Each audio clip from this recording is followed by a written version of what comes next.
우리가 이 사순절 기간 동안에 주일에는 하나님의 나라에 대한 말씀을 같이 나누고 있습니다. 우리 한사랑교회 성도들 가운데 많은 분들이 우리 한사랑교회에서 태어나서 자라고 그냥 지금도 한사랑교회 다니는 분들이 있죠.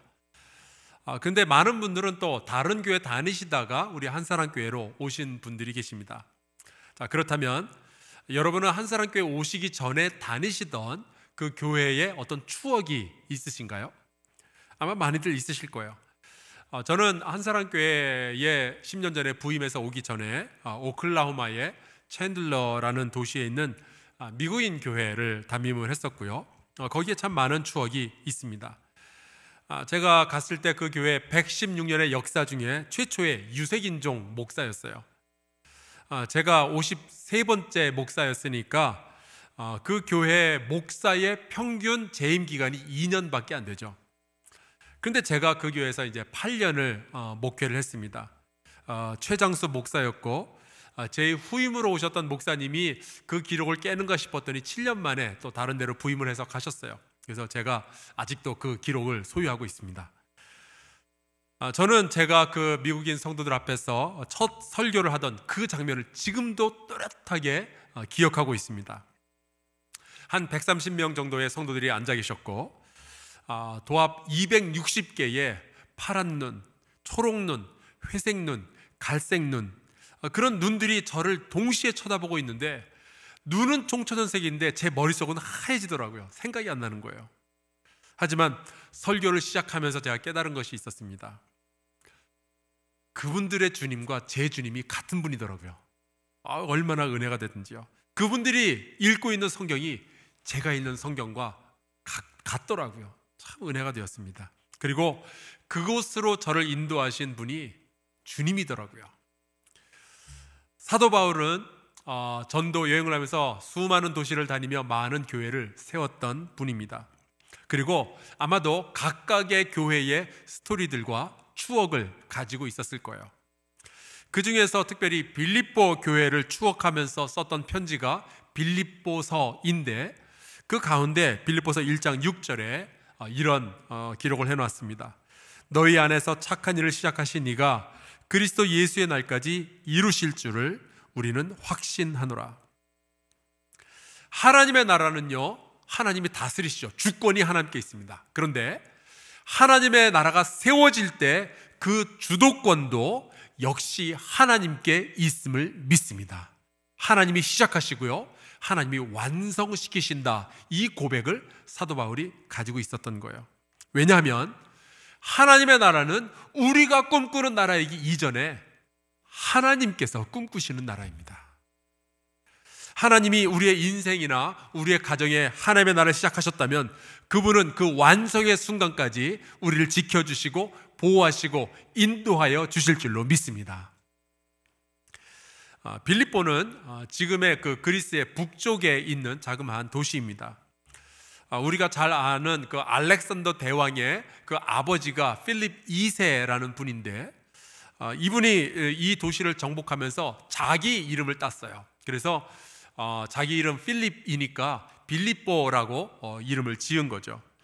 사실 이제 고대 사회에 보면은 왕이나 아니면 귀족들이 어떤 도시를 점령하거나 그 도시를 세울 때는 자기 이름 혹은 자기가 사랑하는 누군가의 이름을 그 도시의 이름으로 붙이는 경우가 허다했었습니다.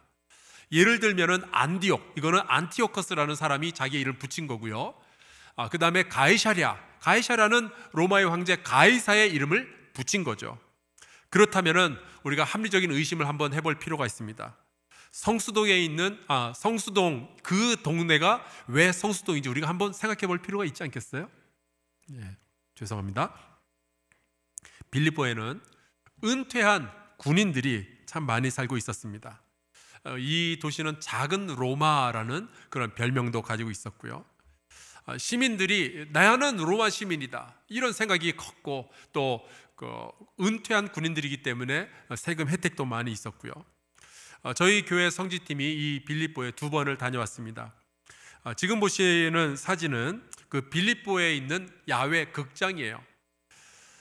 관광 가이드랑 저곳에 가면 꼭 하는 일이 있는데 저희 앞에 무대 쪽에 서서 이 관중석을 바라보면서 모여가 찬송가를 한 곡 부리는 거, 이게 저희 가면 꼭 하는 겁니다.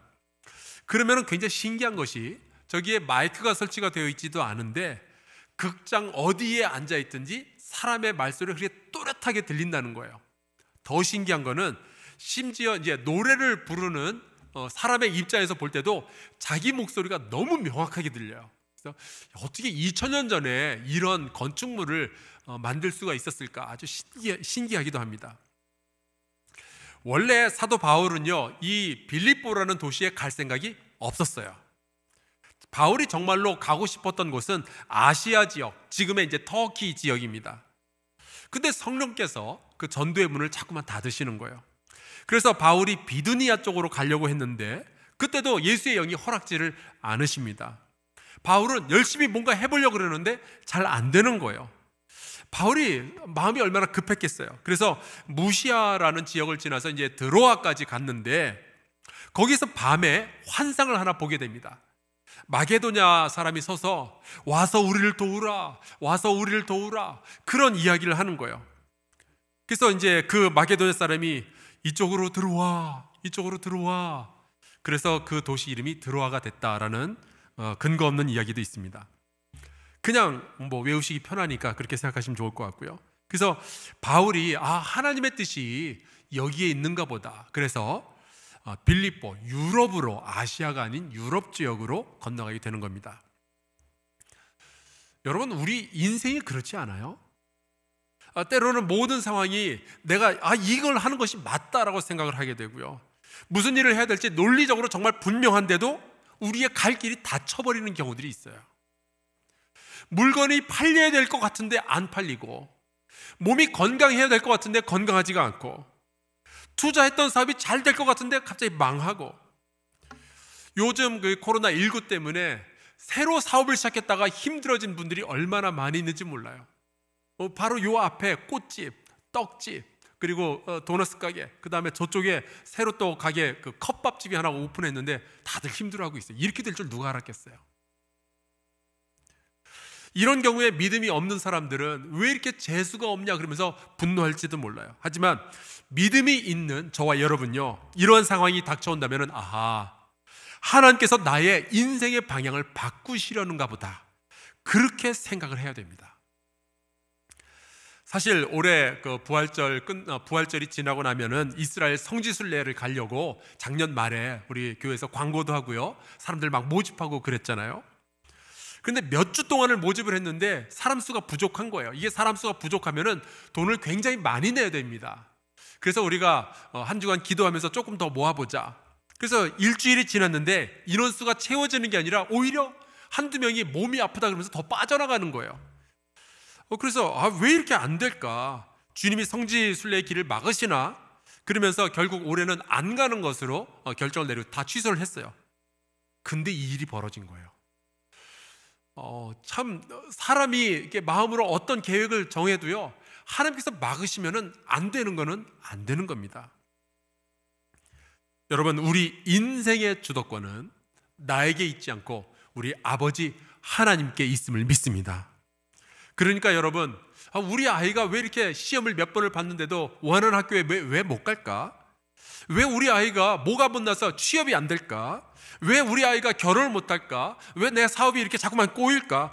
염려만 하지 마시고요, 문을 닫으시는 하나님께서 또한 어떤 문을 여실지 모르니까 여러분의 영적인 눈을 크게 뜨고 영적인 안테나 바짝 세우고 그 하나님의 뜻을 분별할 수 있기를 주의 이름으로 축복합니다. 사도 바울이 그렇게 해서 유럽으로 가게 된 거예요.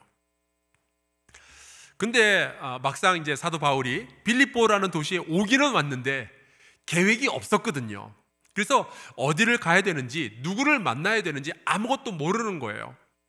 며칠 동안 아무 일도 하질 못했습니다. 이래서는 안 되겠다, 기도라도 해야 되겠다. 그래서 기도 처소를 찾아가는데 그것도 못 찾습니다. 그러니까 되는 일이 아무것도 없는 거예요. 그래서 그 개울가로 가서 이 여자들에게 좀 물어보려고 말을 건넸는데 그때 거기서 루디아라는 여자를 만나게 됩니다. 그래서 기왕에 이렇게 된 거 복음이라도 전하자. 그래서 그 여자에게 복음을 전했는데 사도행전 16장 14절 보니까 굉장히 놀라운 말씀이 기록이 되어 있어요.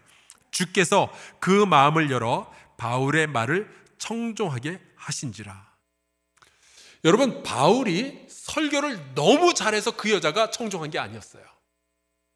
바울이 너무 인물이 수려해서 그 여자가 마음의 문을 연 게 아니었고요. 누가 마음의 문을 열었다고 되어 있어요? 주께서. 주님이 그 일을 하고 계셨던 겁니다. 이거 바울이 계획한 게 아니었어요.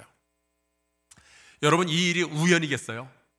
사랑하는 성도 여러분이요, 하나님의 다스림 안에서 살아가는 저와 여러분 같은 주의 백성에게는 우연이라는 것은 없습니다. 모든 일의 배경에는 하나님께서 계시고 하나님의 인도하심이 있는 줄로 믿습니다. 바울의 아시아 전도의 문을 닫으시던 그 주님은요, 루디아를 지금 준비하고 계셨던 거예요. 자, 그렇다면은 이 빌립보라는 도시의 영적인 상태는 어떠했을까? 우선 우리가 알 수 있는 것은요, 이 도시에는 귀신 들린 여자가 있었습니다. 그러니까 영적으로 묶여있는 사람이 있는 도시였어요. 근데 이 사람은 점을 쳐서 돈을 꽤 많이 벌어들였습니다. 그 말은요, 빌립보라는 도시에는요, 고객들이 많이 있었던 거예요. 점을 보는 사람들이 많이 있으니까 돈을 벌게 되는 거죠. 여러분, 우리 교회 바로 옆에 이쪽에도 운명 철학관이 하나 있잖아요. 그 주인이 황 씨입니다. 근데 제가 몇 년을 봤는데 안 망해요. 왜 안 망할까요? 고객들이 있는 거예요. 그렇다면 누가 그런 점을 보러 다니는 고객이 될까? 자기 운명에 두려움을 가지고 있는 사람들, 인생에 문제가 있는 사람들, 해답을 얻지 못하는 사람들, 그런 사람들이죠.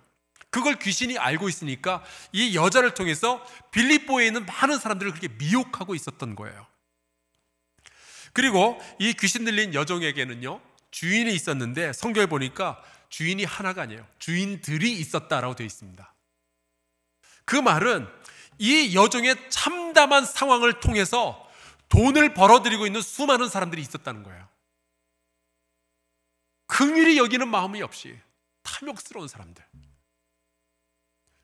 포주들. 그러니까 그런 상황을 이 사도행전을 기록한 누가도 알 정도였으니까 아마 그 빌립보라는 동네에서는 이게 공공이 현한 사실이었던 거죠.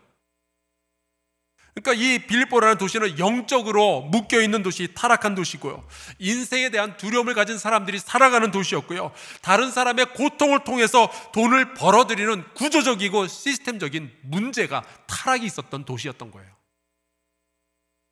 그런데 이 귀신 들린 여자가 바울과 실라를 보자마자 이 사람들은 지극히 높은 하나님의 종으로서 구원의 길을 너에게 전하는 자라, 소리를 지르는 겁니다. 며칠 동안이나 그랬어요. 여러분, 이게 듣기에는 좋아 보이지만 쫓아다니면서 이 얘기를 수백 번 반복하면요, 그것도 질립니다. 힘들죠. 여러분, 바울이 만나자마자 이 여자를 치료해 주지 않았어요. 며칠을 피합니다. 그 말은 계획이 없었던 일인 거예요. 이게 사도 바울도 부담스러운 거예요. 처음 보는 일인 거죠. 결국 시달리다 못해서 바울이 그 귀신에게 묶이고 눌린 여자에게 이렇게 말을 합니다. 예수 그리스도의 이름으로 내가 네게 명하노니 그에게서 나오라. 그랬더니 귀신이 쫓겨나는 거예요. 여러분, 예수 그리스도의 이름에는요, 악한 영의 권세를 이기는 힘이 있는 줄로 믿습니다. 근데 여러분, 이 말씀 보면은 생각나는 성경 구절 따로 있지 않으세요? 저는 이 구절이 생각이 나요. 예수께서 그러셨죠. 그러나 내가 하나님의 성령을 힘입어 귀신을 쫓아내는 것이면 하나님의 나라가 이미 너희에게 임하였느니라. 바로 그 일이 예수 그리스도의 이름으로 빌립보라는 도시에서 지금 벌어지고 있는 거예요. 귀신이 쫓겨나는 거예요. 이 여자의 인생에 드디어 하나님의 나라가 임하기 시작하는 거고요, 이 빌립보라는 도시에 이미 하나님의 나라가 시작되었다는 것, 이게 보이게 되는 거죠. 그런데 계획되지 않은 일이 또 벌어집니다. 바울과 실라가 고발을 당한 거예요. 좋은 일을 했는데 욕을 먹는 거죠. 여러분, 그런 경험 해보셨어요? 제가 해마다 그런 경험을 하는데, 우리 한사람교회는요, 지금이 이제 우리 사순절 기간이라서 사순절 새벽 기도를 하잖아요. 근데 우리 어린이들도 이 사순절 새벽 기도에 참 많이 참여합니다. 이 아이들이 이제 40일 내내 새벽기도에 참여하면은 너무 기특하잖아요. 이 아이들 너무 예쁘잖아요. 그래서 아이들을 격려하느라, 칭찬하느라 이 개근한 애들한테는 컵라면 6개를 이렇게 세트로 해가지고 선물로 주잖아요. 그러면 아이들이 얼마나 기뻐하고 좋아하는지 몰라요. 애들이 천사 같아져요. 근데 그 아이들의 엄마는 저를 그렇게 핍박을 해요. 왜 이런 걸 주냐고. 그때 제가 느끼죠. 바울과 실라가 이런 기분이었겠구나. 좋은 일을 하고도 욕먹는 게 이런 거구나. 올해는 제가 못하지만 내년에는 꼭 할 겁니다. 더 억울한 것은요, 제대로 변명도 못하고 옷도 찢겨지고요, 사람들 앞에서 매도 맞았어요. 그리고 감옥에까지 가게 됩니다. 과연 바울이 이런 것을 계획을 했겠는가? 천만에요. 어떤 분은 자기는 이렇게 다이어트 계획이 있다면서 이런 얘기를 하시더라고요. 일단 많이 먹어서 살을 포동포동하게 찌운 다음에 운동을 해서 요 살을 근육으로 싹 바꿀 거래요. 여러분, 그게 됩니까? 그러면 바울이 일단 감옥에 갇혔다가 거기서 기적이 일어나면 그걸 빌미로 복음을 전할 작정이었을까요? 아니에요. 하나도 계획이 되어 있지 않았었어요. 저 같으면은 제가 사도 바울이었으면 좀 화가 났을 것 같아요. 왜 이렇게 일들이 자꾸만 꼬이는 거냐. 좋은 일을 했는데 감옥에 간다. 이게 말이나 되냔 말이에요. 나름 착하게 살았는데 자꾸만 인생이 좀 꼬이는 분들이 있죠. 교회 열심히 다니고 기도도 열심히 하고 헌금도 많이 했는데 근데 자식들의 일이 자꾸만 안 풀리는 그런 분들이 계시죠. 여러분 같으면 아마 사도 바울의 마음을 이해하실 수 있을 것 같아요. 그런데 놀라운 일이 벌어지게 됩니다. 바울이 이 감옥 속에서 불평을 하는 것이 아니라 기도하며 찬송을 시작하는 거예요. 감옥에 갇히는 그 고통과 억울하게 벌받는 그 억울한 마음과 자기를 고발한 사람들에 대한 분노가 막 끌어올라야 마땅한데도 바울은 바로 자기가 갇혀있는 그 감옥을 자기의 예배당으로 삼고 그곳에서 기도와 찬송을 하기 시작합니다. 이 방송을 듣고 있는 여러분도 여러분의 방과 여러분의 집을 예배당 삼아서 주 하나님께 경건한 예배를 드릴 수 있기를 주의 이름으로 축복합니다. 그러면 사도 바울과 실라가 무슨 찬송을 불렀을까? 저 같으면 이런 찬송을 불렀을 것 같아요. 높은 산이 거친 들이 조막이나 궁궐이나 내 주 예수 모신 곳이 그 어디나 하늘나라.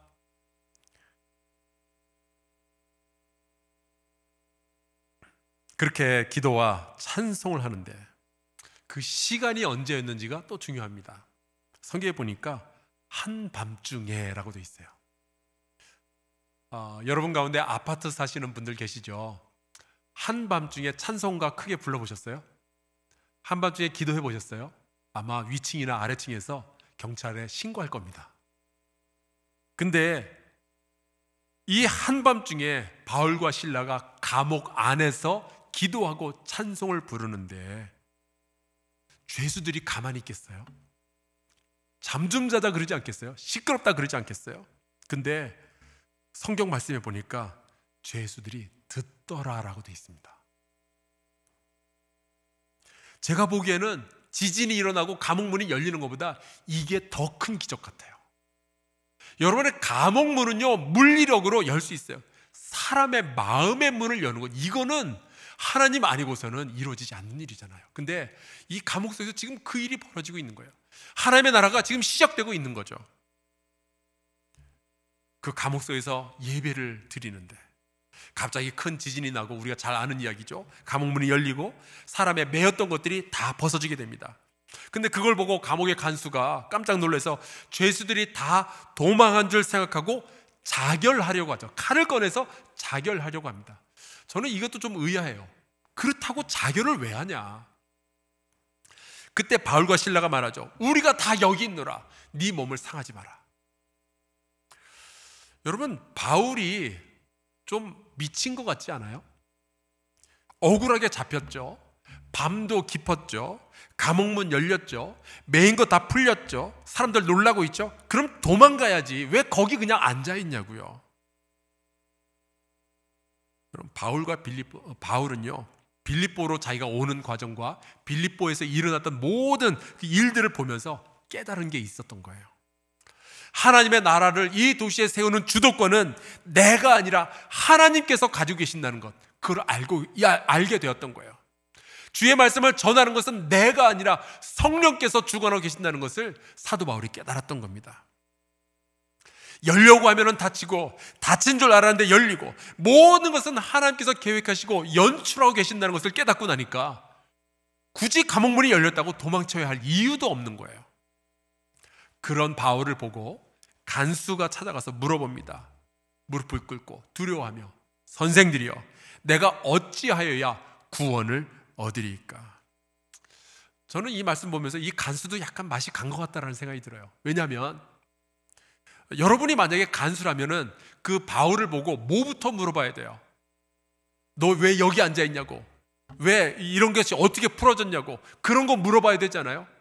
근데 왜 간수의 입에서 제일 처음으로 튀어나왔던 질문이 구원에 대한 질문이냔 말이에요. 근데 여러분, 우리 그럴 때가 있지 않습니까? 마음이 되게 급하면요, 상황에 맞는 이야기를 하는 게 아니라 내 마음속에 있던 이야기가 먼저 튀어나올 때가 있잖아요. 지금 간수가 그런 거예요. 자세한 내막은 잘 모르겠지만 이 사람은 자기와 자기 가족의 구원이 굉장히 갈급했었던 사람인 것이 분명합니다. 오죽하면은 죄수들이 도망갔다고 자결까지 생각을 했겠어요. 뭔가 굉장히 눌려있고 아픈 사람이고요, 뭔가 심각한 문제가 있었던 사람이 분명해요. 하나님은 이렇게 강권적으로 너무너무 복음을 전하고 싶었던 사도 바울과 너무너무 복음에 목말라 하고 있었던 간수를 만나게 해주신 거예요. 그렇게 해서 간수가 예수님을 믿게 되고 자기 가족도 하나님을 다 믿고 세례를 받게 되죠. 그렇게 해서 빌립보 교회가 시작이 된 겁니다. 여러분, 이 모든 과정을 사도 바울과 실라가 계획을 하고 주도했느냐? 아니에요. 단 한순간도, 단 한 사건도 계획한 것이 없었어요. 모든 것의 주도권은 여호와 하나님께 있었습니다. 모든 착한 일은 하나님께서 시작하신 거고요, 진행하신 것이었어요. 그래서 여러분, 복음이라는 것은 우리가 하나님께로 나아가는 이야기가 아니라 하나님께서 우리에게로 오시는 이야기인 거예요. 시간이 흘렀습니다. 나중에 바울이 말년 때에 로마에 복음을 전하러 갔다가 거기서 감옥에 갇혀 있는 상황이었죠. 그때 이제 빌립보의 교회에 편지를 쓰는데 그것이 빌립보서입니다. 근데 그 첫 구절이 이렇게 돼요. 그리스도 예수의 종 바울과 디모데는 그리스도 예수 안에서 빌립보에 사는 모든 성도와 또한 감독들과 집사들에게 편지하노니.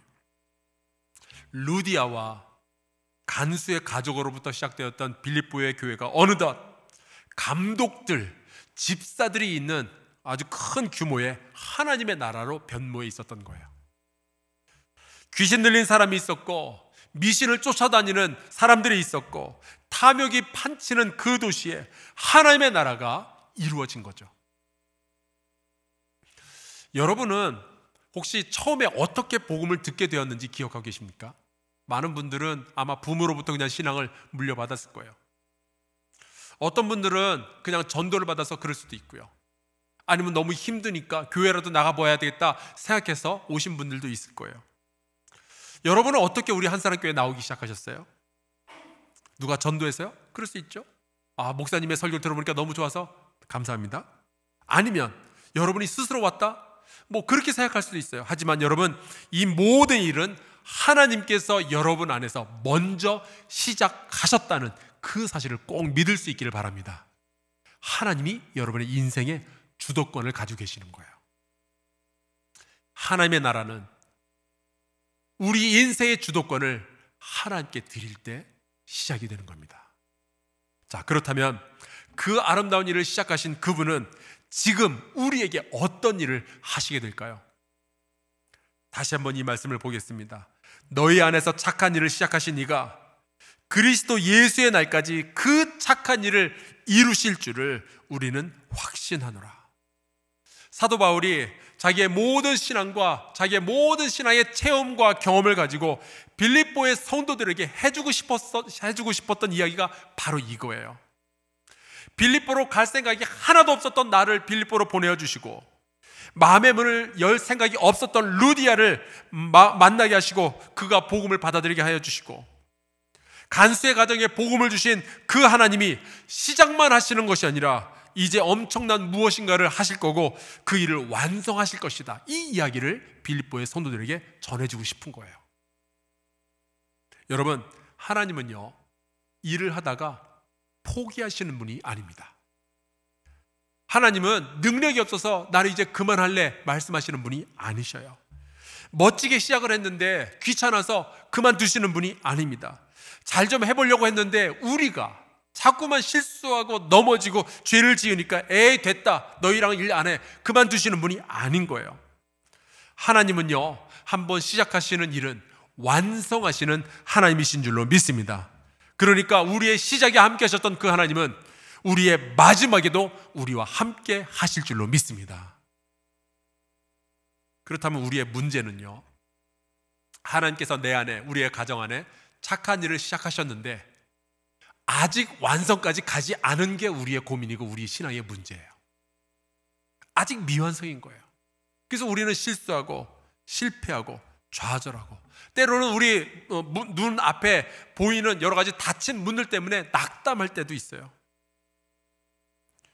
앞이 보이지 않는 미래 때문에 지금 걱정하는 그런 분들도 있을지 모르겠습니다. 그런 상한 심령을 가지고 이 설교를 듣고 계시는 분들이 계신다면 이 사도 바울의 고백이 여러분의 고백이 될 수 있기를 주의 이름으로 축복합니다. 여러분의 안에서 착한 일을 시작하신 그 하나님은 반드시 완성까지 여러분을 인도하여 주실 줄로 믿습니다. 물론 참고 기다리는 것을 좋아하는 사람은 별로 없어요. 특별히 우리 한국 사람들 빨리빨리 이 일이 진행이 돼서 완성까지 봐야죠. 하지만 여러분, 착한 일을 우리 안에 시작하신 그 하나님에게 있어서는요, 우리의 완성까지 지나가는 모든 순간순간 가운데 버려지는 순간, 버려지는 사건은 단 하나도 없을 줄로 믿습니다. 그 지혜로우신 하나님이 우리에게 실수하실 일은 없어요. 그렇다면 우리는 어떻게 될까요? 여러분, 집 나간 탕자를 아버지는 포기하지 못합니다. 그래서 끝까지 기다리죠. 그렇다면 그 아들이 해야 하는 일은 포기하지 아니하시는 아버지께 돌아가는 겁니다. 그러니 여러분, 어려운 일들이 우리 앞에 벌어지지만, 정말 낭망할 만한 일들이 우리 앞에 벌어지지만 아버지께서 우리를 포기하지 아니하신다면 우리도 믿는 일을 포기하지 않고, 기도하는 것을 포기하지 않고, 소망하는 것을 포기하지 않고, 사랑하는 것을 포기하지 않고, 용서하는 일을 포기하지 않기를 주의 이름으로 축복합니다. 바울은 빌립보에 시작되었고, 그렇게 하나님께서 인도하시는 그 하나님의 나라, 그것이 겨자나무처럼 커지고 왕성해야 될 것을 기대하면서 이렇게 말씀을 기록합니다. 내가 기도하노라. 너희 사랑을 지식과 모든 총명으로 점점 더 풍성하게 하사 너희로 지극히 선한 것을 분별하며 또 진실하여 허물 없이 그리스도의 날까지 이르고 예수 그리스도로 말미암아 의의 열매가 가득하여 하나님의 영광과 찬송이 되기를 원하노라. 여러분, 2000년 전 드렸던 바울의 기도가 오늘날 저와 여러분을 위한 기도가 되기를 바랍니다. 우리의 인생이 하나님의 찬송과 영광이 될 때까지 우리 안에서 시작된 이 하나님의 나라가 나의 가정으로, 나의 직장으로, 내가 살아가고 있는 이 땅으로 점점 더 확산되고 커져갈 수 있기를 주의 이름으로 축복합니다. 그 완성의 날이 오기까지 저와 여러분은 하나님의 나라, 이미 시작된 하나님의 나라, 아직 완성되지 않은 그 하나님의 나라의 백성으로서 함께 일하는 우리 모두가 될 수 있기를 주의 이름으로 축복합니다. 우리 함께 좀 찬송가 부르고 기도했으면 좋겠습니다. 찬송가 528장 가사가 이렇게 돼요. 예수가 우리를 부르는 소리, 간절히 오라고 부르실 때 여러분, 주님이 우리를 먼저 부르십니다. 우리 안에 착한 일을 하나님이 먼저 시작을 하셔요. 그분이 우리를 인도하시고 우리를 구원의 삶으로 이끌어 주시죠. 간절히 오라고 부르실 때에 우리는 지체하랴. 우리를 위하여 예비해 두신 영원한 집이 있는데 여러분, 포기하지 아니하시는 아버지께 날마다 가까이 가는 저와 여러분 될 수 있기를 바랍니다. 그 하나님이 우리의 구원을 완성시켜 주실 줄로 믿습니다. 우리 같이 찬송하고 기도합시다.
함께 동성으로 기도합시다. 아버지, 내 안에 시작된 하나님의 나라가 완성될 때까지 주님이 포기하지 아니하시니 우리도 포기하지 않고 믿게 하여 주시고 사랑하게 하여 주옵소서. 내 인생의 주도권을 주님께 드리고 순종하며 인내하며 용서하고 하나님의 나라 백성으로서 살아가게 하여 주옵소서. 우리 동성으로 같이 기도합시다.